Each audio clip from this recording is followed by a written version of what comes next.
Hello students, myself Karan Sunagra. Welcome back to the chapter number 5, Acids, Bases and Salts. In today's video, topics to be covered are properties of acids, then properties of bases and properties of salts. So let's start our today's session with the properties of acids. So when you talk about the properties of acids, the properties are mainly of two types. One that is chemical properties and second that is physical properties. So physical properties and chemical properties are two types of properties that we are going to study about acids and bases. So let's talk about the physical property first. तो physical properties क्या है actually, what is the difference between physical properties और chemical properties. तो जो ये physical properties जो होती है, it does not depend on the chemical changes. अगर केमिकल चेंजेस होते हैं तो उसके बेस पे हम लोग फिजिकल प्रॉपर्टीज़ को डिफाइन नहीं कर सकते, या तो आप ये बोल सकते उस पर डिपेंड नहीं रहती. विदाउट केमिकल चेंजेस हम लोग फिजिकल प्रॉपर्टीज़ को डिफाइन कर सकते हैं, जो मेनली उसके उसके वो देखने में कैसा है, उसका कलर कैसा है, उसका टेस्ट कैसा है, राइट. तो वो सब फिजिकल प्रॉपर्टीज़ में आता है. उसका वेट कितना है, उसकी डेंसिटी कितनी है. So this are the physical properties of substances. But if there is a chemical changes occurs, और केमिकल चेंजेस हो रहा है और उसकी वजह से जो प्रॉपर्टीज़ हम लोग डिफ़ाइन करते हैं और उसके बेस पे जो हम लोग प्रॉपर्टीज़ डिफ़ाइन करते हैं, तो those properties are called chemical properties. Say for an example की जो विस्कोसिटी है, फिर बियॉन्से है, या तो आप ये बोल सकते हो कि जो फायर के लिए जो है, फिर मेल्टिंग पॉइंट और वो सब जो है, तो those not melting point but those things, flammability है वो, तो ये सारी जो चीज़ें, this properties are called chemical properties. So let's talk about physical property first. तो टेस्ट कैसा होता है, तो acids are salt to taste. वो कैसे होते हैं, खट्टे होते हैं. देन पीएच वैल्यू एसिड की कितनी होती है, लेस देन 7. तो एसिड से वो कैसे होते हैं, तो they are mostly corrosive in nature on skin and metals और स्किन के लिए वो मोस्टली कोरोसिव होते हैं. या तो आप ये बोल सकते हो कि स्किन को बर्न कर सकते हैं और मेटल को कोरोइड कर सकते हैं. जैसे फॉर एन एग्जांपल आयरन और एल्यूमिनियम को ये कोरोइड करता है. इसीलिए हम लोग आयरन या एल्यूमिनियम की बनी हुई कोई भी चीज़ में एसिड को हम लोग स्टोर नहीं करते. इसी की वजह से और यही नेचर की वजह से हम लोग एसिड को किस में स्टोर करते हैं, ग्लास बोतल में स्टोर करते हैं. Then acids are good conductors of electricity. Acid turns blue litmus paper to red, and acids are soluble in water, which helps in diluting an acid. तो these are the 6 physical properties कि वो test में sure होते हैं, उसकी pH value 7 से कम होती है, वो कोरोसिव इन नेचर होते हैं. Because of that we are storing the acids in glass बोतल. They are good conductors. They turns blue litmus paper into red, and they are soluble in water. So these are the 6 physical properties of acids. Now let's talk about chemical properties of acids. So there are 4 chemical properties of acid. Acid react with bases, acid react with metals, acid react with carbonates, and acid reacts with oxides. So when acid react with bases, they form a salt and water, और this process is called neutralisation reaction. क्योंकि ये जो process है वो acid और base के बीच में हो रही है. तो एसिड और बेस के बीच में जो प्रोसेस होती है, जो केमिकल रिएक्शन होता है, that is called neutralisation reaction. So यहाँ पर hydrochloric acid and ammonium hydroxide which is the base.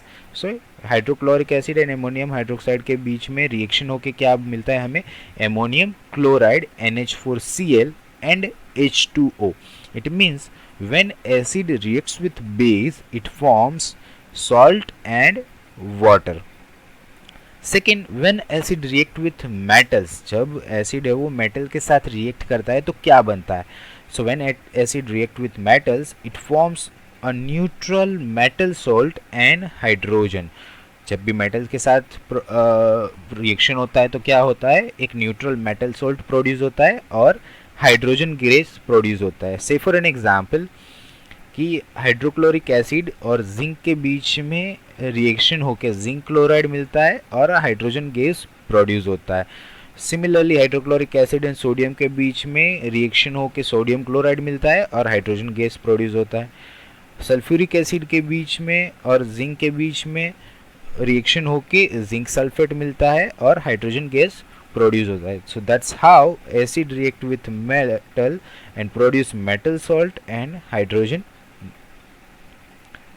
The next कि एसिड रिएक्ट विथ कार्बोनेट्स, जो कार्बोनेट्स होते हैं राइट, तो उसके साथ मेटल के जितने भी कार्बोनेट्स होते हैं उसके साथ एसिड रिएक्ट करके मेटल सॉल्ट बनाता है और कार्बन डाइऑक्साइड गैस प्रोड्यूस करता है और वाटर मिलता है। तो acid react with metal carbonate and produce metal salt, carbon dioxide and water. Say for an example यहाँ पर हाइड्रोक्लोरिक एसिड है वो सोडियम कार्बोनेट के साथ रिएक्ट करके सोडियम क्लोराइड मिलता है, कार्बन डाइऑक्साइड रिलीज होता है और वाटर मिलता है। सिमिलरली सल्फ्यूरिक एसिड के साथ वो रिएक्ट करते sulphuric acid and sodium carbonate के साथ रिएक्ट करके वो सोडियम सल्फेट देता है, कार्बन डाइऑक्साइड रिलीज होता है और हाइड्रोजन वाटर रिलीज करता है या तो वाटर प्रोड्यूस करता है। Then third chemical property is the reaction with oxide. तो ये जो मेटल के ऑक्साइड्स होते हैं उसके साथ रिएक्ट करके वो मेटल सॉल्ट देता है और वाटर देता है। से for an example sulphuric acid है वो कॉपर ऑक्साइड के साथ रिएक्ट करके कॉपर सल्फेट बनाता है और वाटर प्रोड्यूस करता है। So this are the four chemical properties कि acid reacts with bases, acid reacts with metal, acid reacts with metal oxide and acid reacts with metal carbonates. So जब भी base के साथ रिएक्ट करता है तो वो सॉल्ट एंड वाटर देता है, मेटल के साथ रिएक्ट करता है तो वो सॉल्ट एंड हाइड्रोजन गैस देता है, मेटल कार्बोनेट के साथ जब भी रिएक्ट करता है तो metal salt, carbon dioxide and water देता है, और जब ऑक्साइड के साथ रिएक्ट करता है तो मेटल सॉल्ट एंड वाटर देता है। So this are the chemical properties of acids. Now let's talk about the properties of bases. So first of all, let's talk about physical properties, and after that we will see chemical properties. So physical properties क्या है? तो bases जो होते हैं वो shoppe and slippery होते हैं touch में। वो टेस्ट कैसा होता है? बीटर होता है उसका। वो कोरोटल surfaces, then it turns the red litmus paper into the blue. उसकी पीएच वैल्यू होती है वो मोर देन 7 होती है। जो बेसिस है वो वाटर में सॉल्युएबल हो, so those bases are called alkalis. So few examples of alkalis are sodium hydroxide NaOH, potassium hydroxide KOH and calcium hydroxide CaOH twice. Remember, all alkalis are bases, but all bases are not alkalis, because alkalis किसे कहा जाता है? कि जो water में soluble है। जो basis water में soluble हो उसको alkalis कहा जाता है, right? Then bases in aqueous solution are good conductors of electricity. जब भी आप aqueous solution बेस का बनाते हो तो वो solution है, it is the good conductor of electricity. So these are the 7 properties of base. एक सिर्फ एक्स्ट्रा प्रॉपर्टी कौन सी आई कि they are soapy and slippery in touch. बाकी की जो केमिकल प्रॉपर्टीज थी, सॉरी फिजिकल प्रॉपर्टीज थी एसिड की, वैसी ही की है कि जो टेस्ट में बीटर होते हैं उसकी पीएच वैल्यू 7 से ज़्यादा होती है, वो कोरोसिव होते हैं, वो ब्लू लिटमस पेपर को सॉरी रेड लिटमस पेपर को ब्लू में कन्वर्ट करते हैं, देन वो वाटर में सॉल्युएबल होते हैं, वो गुड कंडक्टर होते, right. Then bases, let's talk about chemical property. Chemical property सिर्फ एक ही दी है यहाँ पर कि बेसिस रिएक्ट विथ एसिड. तो ये कौन सी प्रोसीजर हुई? Neutralisation process. अगर एसिड बेस के साथ रिएक्ट करे और बेस एसिड के साथ रिएक्ट करे तो इट डजेंट मैटर, प्रोड्यूस तो क्या होना है? सॉल्ट और वाटर ही होना है. सो यहाँ पर आपको दिया है कि फिर iron hydroxide reacts with nitric acid and form iron nitrate and water. So this iron nitrate is a metal salt, और या तो आप ये बोल सकते हो neutral salt. Aluminium hydroxide reacts with sulfuric acid and produce aluminium sulfate and water. So bases react with acid to form neutral salt and water. Salt और water वो प्रोड्यूस करता है, और this process is called neutralisation process. Also the bases है वो oxygen के साथ, या तो आप ये बोल सकते हो कि मेटल के साथ जो है वो रिएक्ट करता है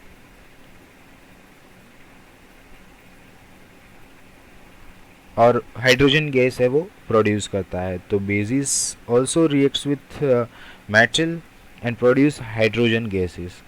बट कार्बोनेट और ऑक्साइड से वो भी नेचर में बेसिक होते हैं, तो उनके साथ मोस्टली उसकी रिएक्शन नहीं हो पाता. तो मेटल ऑक्साइड एंड जो कार्बोनेट्स होते हैं वो भी नेचर में थोड़े बेसिक होते हैं, तो बेस का बेस के साथ रिएक्शन नहीं हो पाता. ठीक है, तो इसलिए सिर्फ base reacts with acids and metals, और मेटल के साथ वो क्या प्रोड्यूस करता है, हाइड्रोजन गैस, जैसे एसिड करता था. Now let's talk about the properties of salts. So यहाँ पर कुछ प्रॉपर्टीज ऑफ सॉल्ट्स दिए हुए हैं.